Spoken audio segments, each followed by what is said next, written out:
Indonesia hampir selalu mengalami defisit komoditas pangan.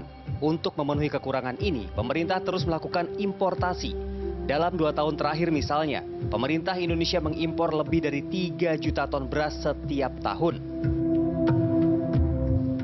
Badan Pusat Statistik mencatat tidak hanya pada komoditas beras, volume impor gandum dan gula pada Januari hingga Agustus 2024 bahkan hampir mencapai 100 triliun rupiah. Di tengah kondisi ini, pemerintah Presiden Prabowo punya target mandiri pangan dalam 4 tahun mendatang. Kami membentuk tim khusus mengawal di lapangan. Dan kami fokus pada komoditas yang akan kita kejar, yang shortage, yang defisit di negeri ini. Padi, jagung, nah ini kita kejar pertama. Karena pangan itu identik dengan ketahanan negara. Ketahanan pangan identik ketahanan negara. Pangan bermasalah, negara bermasalah. Jika kondisi pangan Indonesia saat ini mengalami defisit dan ketahanan pangan memang sepenting itu, lalu pertanyaannya, apakah ada pilihan sumber pangan jenis lain yang lebih mudah untuk dipenuhi dari dalam negeri? Guru Besar Departemen Agronomi dan Hortikultura Fakultas Pertanian IPB memberi jawaban atas pertanyaan tersebut. Kondisi pangan Indonesia ini, kalau istilah sekarang itu tidak sedang baik-baik saja, itu ya. Karena alam Indonesia itu, ya, kalau manusia tidak mengubah, itu alamnya sagu sebetulnya. Keistimewaannya itu, sagu itu tumbuhnya berumpun seperti pisang. Ya, jadi kalau satu dipanen, maka berikutnya adik-adiknya atau anak-anaknya yang bisa dipanen. Ya, jadi tidak akan habis-habis sepanjang kita melakukannya tebang pilih. Ya. Telah mendedikasikan diri untuk meneliti tanaman sagu sejak 1984, Profesor Bintoro meyakini bahwa ketersediaan sagu Indonesia sanggup memenuhi kebutuhan pangan dalam negeri tanpa harus impor. Satu pohon itu kering, ya, pohon pati kering, ya, 1,2 ton.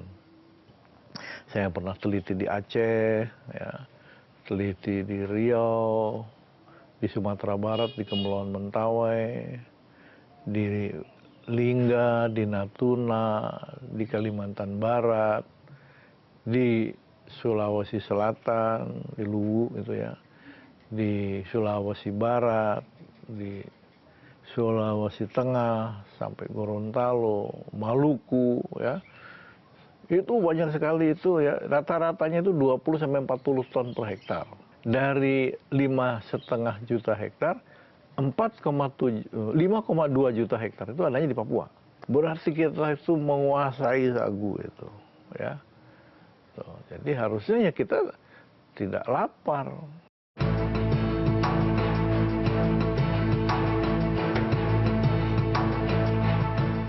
Catatan pentingnya, sagu dipanen dengan tebang pilih dan hutan sagu yang dapat tumbuh liar tanpa perlu perawatan di tanah Indonesia ini harus tetap dijaga.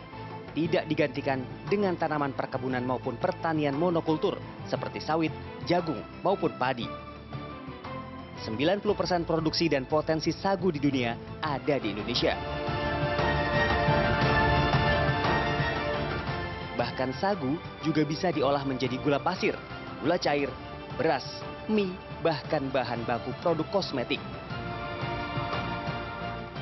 Jika selama ini sagu dikenal sebagai sumber pangan utama masyarakat di wilayah Papua, namun sebaran tanaman dan potensi produksinya bisa menjangkau kebutuhan pangan nasional.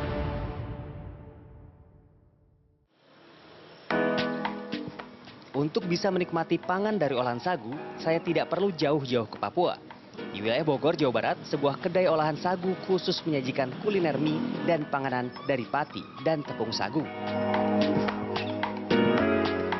Ini bedanya apa Pak sama mie, terigu, atau gandum yang biasanya kita makan sehari-hari? Oh iya, ya. Yang jelas yang pasti bahwa sagu ini gluten free, ya. Gluten free, oke. Gluten free. Nah, kalau terigu kan ada glutennya, jadi ini sangat cocok untuk pangan sehat, gitu ya. Respon masyarakat pun cenderung positif terhadap olahan sagu sebagai pangan alternatif. Apalagi rasa dan tekstur olahan sagu cenderung sudah dikenal dan mudah diterima oleh lidah konsumen Indonesia. Pengennya kalau untuk rasa yang sama dengan terigu, saya udah nggak mengharapkan itu. Tapi karena saya akan lebih menghargai kalau memang tetap ada rasa sagunya gitu. Jadi nggak semua pangan alternatif itu rasanya harus disama-samain sama nasi, sama tepung yang familiar. Justru segala macamnya kita harus kenalkan sesuai rasa aslinya aja gitu. Dan itu yang penting teksturnya bisa diterima. Saya dan keluarga saya sedang mencoba untuk diversifikasi pangan udah beberapa tahun terakhir.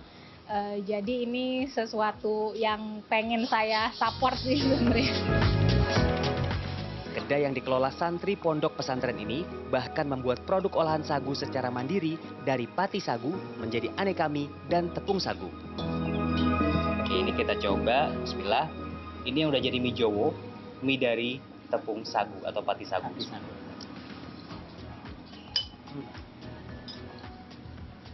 Saya suka, Mak. Ini ya? kalau terigu kan digigit nggak ngelawan. Ini ngelawan. Dan rasanya enak. Sensasinya ada lagi. Istimewanya lagi. Tadi apa? Sagu ternyata tidak hanya bisa ditanam di Papua. Di seluruh Indonesia banyak tanaman sagu. Di Indonesia banyak. Dan Indonesia merupakan negara yang paling kaya kan? Paling besar potensi sagunya, lahan sagunya. Oke, jadi kenapa enggak? Sagu bisa jadi pilihan alternatif pangan di masa depan. Yogi Tujuliarto, Iman Firmansyah, Jakarta.